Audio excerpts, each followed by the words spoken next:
Você sabe o que é uma utopia? Uma utopia é um local, uma sociedade, onde tudo acontece de maneira perfeita. Tudo ocorre de forma harmoniosa. Uma utopia é uma idealização e, como tal, não tem aplicabilidade no mundo real. Uma das mais famosas, se não a mais famosa utopia que conhecemos, é o comunismo de Karl Marx, o qual, depois de passarmos por um estágio onde o Estado detém todos os meios de produção, bem como total poder e controle sobre os indivíduos, chegaríamos a essa sociedade utópica, a qual é totalmente igualitária, sem distinções sociais como ricos e pobres, entre burgueses e proletários.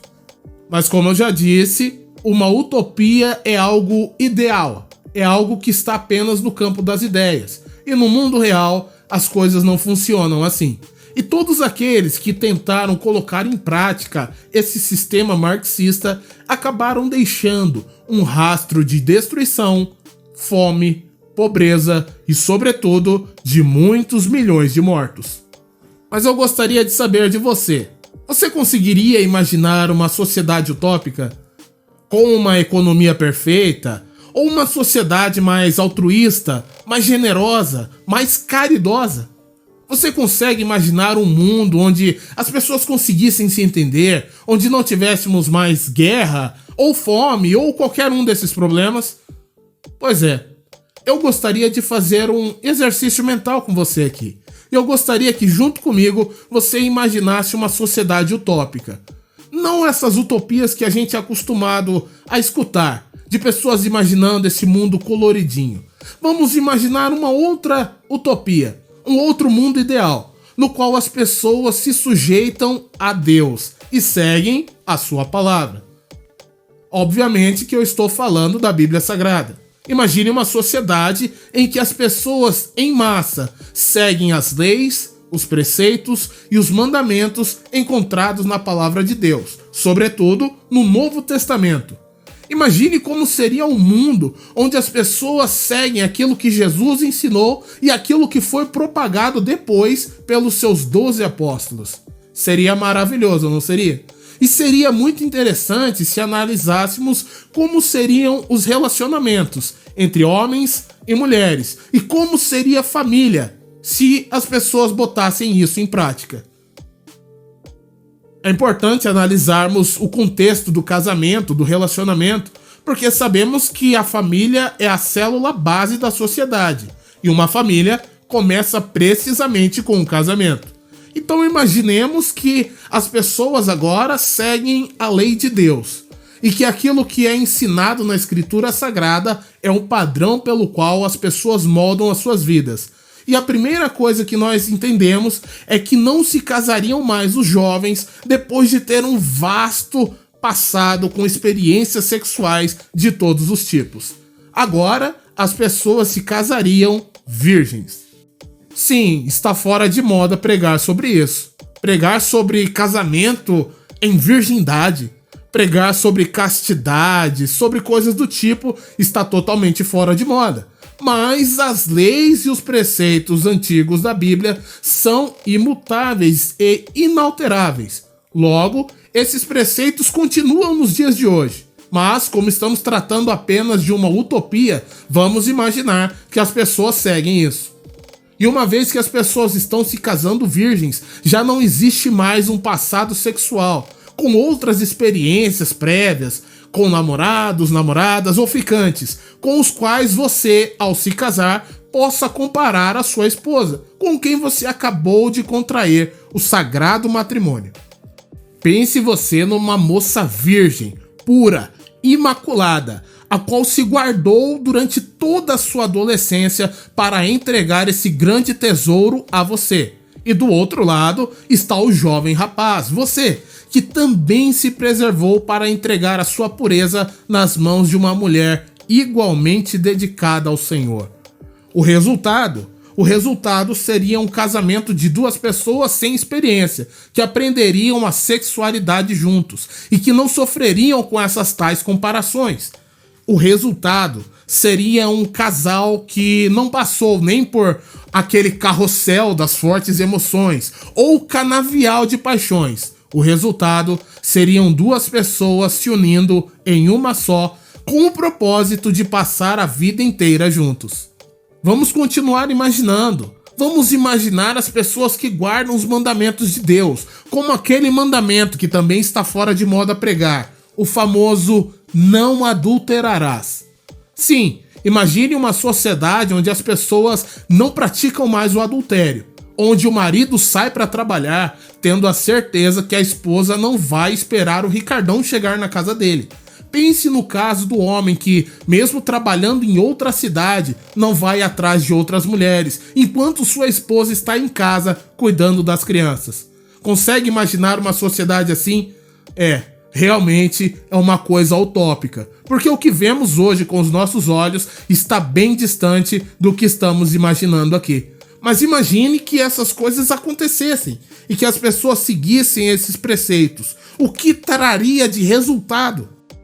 O resultado seriam casamentos muito mais duradouros, onde as pessoas não mais se divorciassem porque descobriram que tomaram um par de chifres, onde as pessoas não mais se separassem porque sabem que estão sendo trocadas por outras pessoas. Imagine como seria melhor se os casais se respeitassem e aquelas promessas feitas no altar de ser fiel, de amar e respeitar todos os dias de sua vida, até a morte, fossem cumpridas. Imagine, e falando em separação, pensemos agora em um outro preceito bíblico que as pessoas poderiam seguir nessa nossa utopia. Imagine que as pessoas não mais praticassem o divórcio. Eu sei, é outra coisa, mais uma coisa que está fora de moda pregar.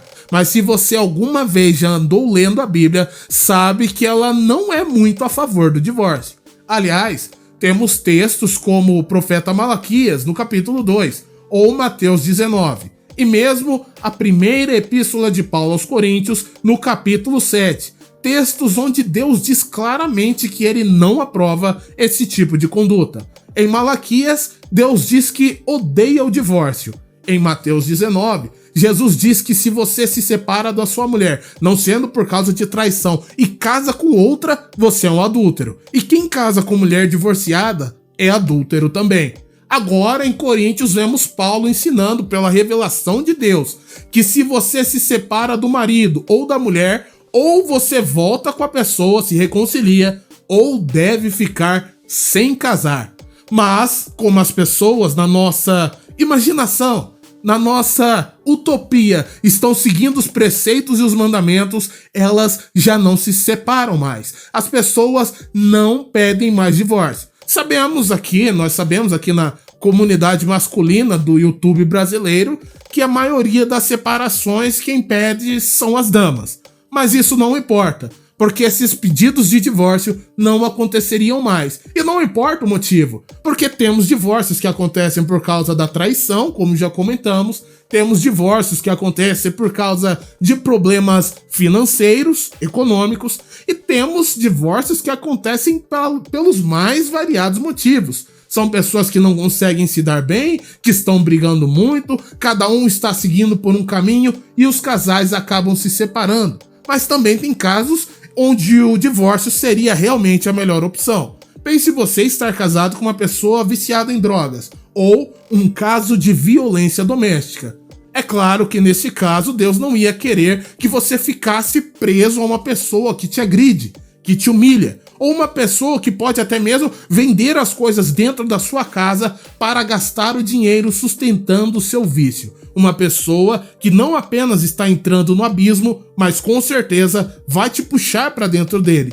É claro que em um caso assim, você pediria o divórcio, mas como a nossa sociedade utópica segue os mandamentos de Deus, as pessoas também não se entregam a vícios, não existe violência doméstica e nem existe ofensa entre o marido e a mulher. Porque neste nosso modelo utópico, as pessoas seguem o que está escrito em Efésios capítulo 5. E o que é que está escrito lá, pregador? Está escrito que o homem deve amar a sua esposa, como Cristo amou a igreja, de sorte que a si mesmo se sacrificou, se entregou por ela. E da mesma sorte, a mulher deve se submeter, se sujeitar, reverenciar o seu marido, como a própria igreja está sujeita a nosso Senhor. Teria como dar errado um homem que ama sua esposa e uma esposa que respeita o seu marido como respeita ao próprio Deus? É claro que não tem como dar errado, pelo menos não dentro dessa nossa utopia. E assim sendo, os casais não se separam mais. E se os casais não se separam, o que nós temos como resultado? Temos de resultado que não existem mais pensões alimentícias. Agora, a renda do homem vai ficar para ele e para sua família. Agora você não precisa mais se separar, vender o carro para dividir o dinheiro com a mulher, não tem que deixar a casa para ela com as crianças e alugar uma kitnet, não tem que pagar 1/3 do seu salário para uma pensão que você nem sabe se vai ser gasta com as crianças ou se ela vai gastar com o Ricardão, que foi o pivô da separação. Não, aqui na nossa idealização, na nossa utopia, vocês vão permanecer juntos até o final da vida. Não haverá partilha de bens, não haverá mais saqueamento dos bens que você acumulou ao longo da vida. Ora, se as pessoas seguissem essas coisas, teríamos um resultado final. O resultado final seria uma família mais feliz, uma família mais unida e harmoniosa. Porque quando as pessoas seguem os padrões bíblicos, nós entendemos que os pais devem ensinar os filhos e os filhos devem sujeitar-se aos pais. Então aquele problema do seu filho rebelde, adolescente, que passa o dia inteiro no quarto ou no sofá mexendo no celular e não tem mão para lavar o copo que bebeu água, não aconteceria. Porque o jovem que segue a palavra de Deus obedece ao pai e obedece à mãe. Então nessa nossa idealização, nessa nossa utopia, teríamos uma família mais amorosa, uma família muito mais unida. E isso traria benefícios não apenas na família, mas em toda a sociedade. Uma vez que uma família que tem pai e mãe, que trabalham cada um na sua função, uma família funcional, os filhos têm muito menos propensão a entrarem para o mundo das drogas, quer como vendedores, traficantes, quer como usuários, viciados. Os filhos têm maior propensão a se darem bem na vida, e isso eu estou falando do ponto de vista econômico, do ponto de vista profissional. Tem menos suscetibilidade a abandonar os estudos, tem menos problemas psicológicos. Sim, se as famílias estivessem mais unidas, menos pessoas precisariam procurar serviços de psicólogos, menos pessoas precisariam de terapeutas, menos pessoas teriam problemas existenciais. Se as famílias fossem mais unidas, talvez, com certeza, o número de pessoas sofrendo depressão diminuiria drasticamente. Porque a depressão é uma tristeza profunda que pode ser desencadeada por um trauma, uma experiência muito desagradável e triste na vida da pessoa. Aquilo vai se agravando. E isso pode ser, por exemplo, o divórcio dos pais, algo que não acontece na nossa utopia. E isso estamos tratando apenas da família. Mas se tratássemos da sociedade como um todo, temos uma série de leis e mandamentos de Deus que, se fossem obedecidos, resolveriam muitos problemas. Por exemplo, não matarás, diminuiria as dezenas de milhares de homicídios que acontecem no Brasil. Não furtarás, impediria que pessoas estendessem a mão para tomar as coisas alheias. Impediria que certos políticos, talvez a maioria, é isso que o povo diz, talvez a maioria, estivesse estendendo as suas mãos para tomar o dinheiro do povo. Talvez, se as pessoas seguissem o que está escrito na Bíblia, as pessoas amassem mais umas às outras, talvez tivéssemos menos mendigos na rua. Talvez, se as pessoas seguissem a Bíblia, teríamos menos pessoas dentro dos presídios. Talvez, se as pessoas seguissem a Bíblia, teríamos mais gente dentro da igreja do que na balada à noite. Pois é apenas uma utopia, é apenas uma idealização. Estou apenas imaginando, é somente um devaneio meu. Mas como seria bom se acontecesse de verdade, das pessoas se voltarem para o seu Criador e tentarem, apenas tentarem, viver em conformidade com a fé que elas professam. Quase 90% da sociedade brasileira se identifica como cristã, e isso nos mais variados grupos como católicos, protestantes, testemunhas de Jeová e etc. Mas se todos eles são cristãos, logo todos eles acreditam na Bíblia. E se todos acreditam na Bíblia e seguem o seu conteúdo, então por que nós temos carnaval? Então por que nós temos baile funk?